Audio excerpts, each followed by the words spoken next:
الحمد لله رب العالمين والصلاة والسلام على رسولنا محمد طه الأمين. اللهم لا سهل إلا ما جعلته سهلا وأنت تجعل الحزن إذا شئت سهلا.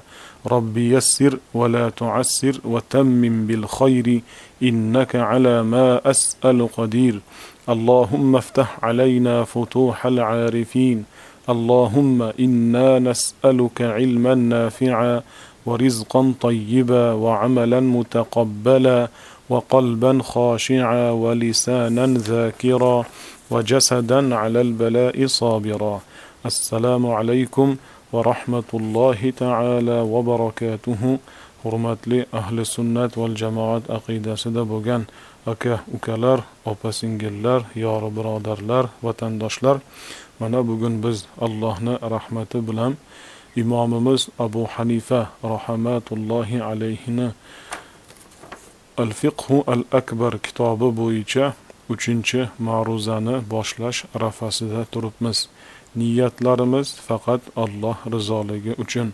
قال الإمام أبو حنيفة رضي الله عنه لم يزل ولا يزال بأسمائه وصفاته.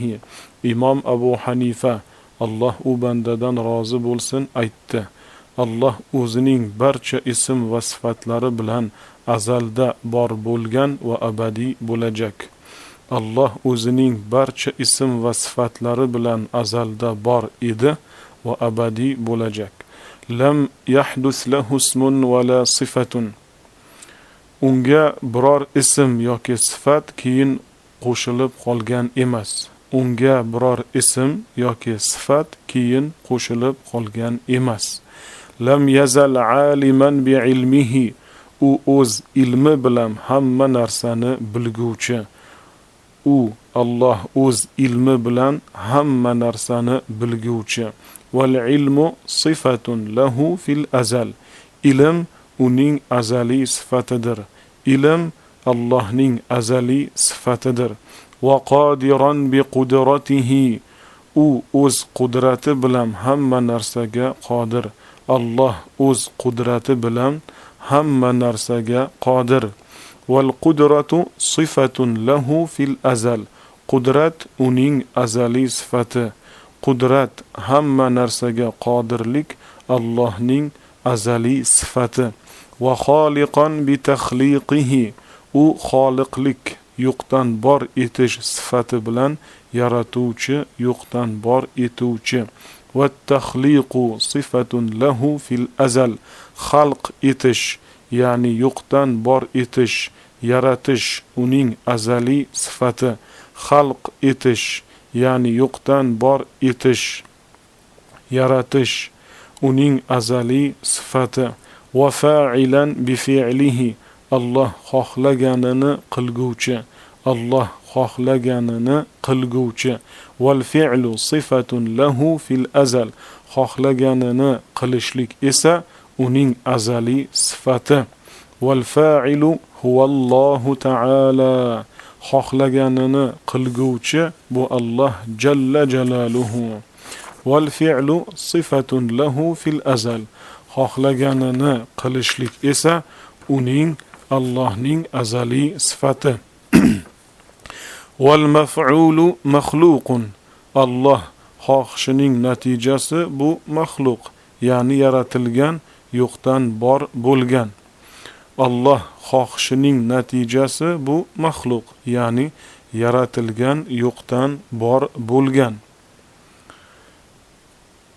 Butun olamlarni Robbisi Allah iroda etgan narsasi yaratilgan, yo'qdan bor etilgan.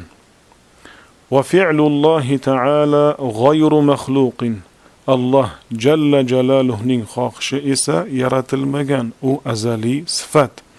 Va sifatuhu fil azali g'ayru muhdasatin wala makhluqatin. Allohning sifatlari azaliy va abadiy.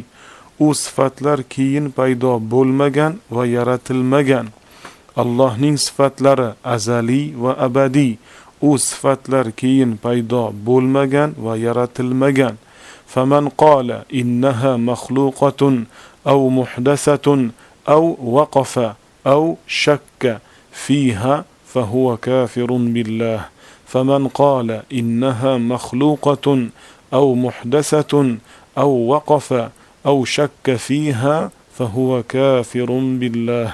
Kim Allohning sifatlari haqida yaratilgan yoki paydo qilingan desa, yoki Allohning sifatlari azaliy va abadiy ekanligini qabul etmasa, tan olmasa, shuningdek Allohning sifatlari azaliy va abadiy ekanligi haqida shubhalansa, u banda musulmon emas. Kim Allohning sifatlari haqida yaratilgan yoki paydo bo'lgan desa, yoki Allohning sifatlari azaliy va abadiy ekanligini qabul etmasa, tan olmasa, shuningdek Allohning sifatlari azaliy va abadiy ekanligi haqida shubhalansa, u banda musulmon emas. أقول هذا أستغفر الله لي ولكم. اللهم اجعلنا من الصالحين ولا تجعلنا من الطالحين. اللهم اغفر لنا وللمؤمنين والمؤمنات والمسلمين والمسلمات الأحياء منهم والأموات. اللهم اجعلنا من أهل فراديس الجنان. اللهم أمتنا على كامل الإيمان برحمتك يا أرحم الراحمين.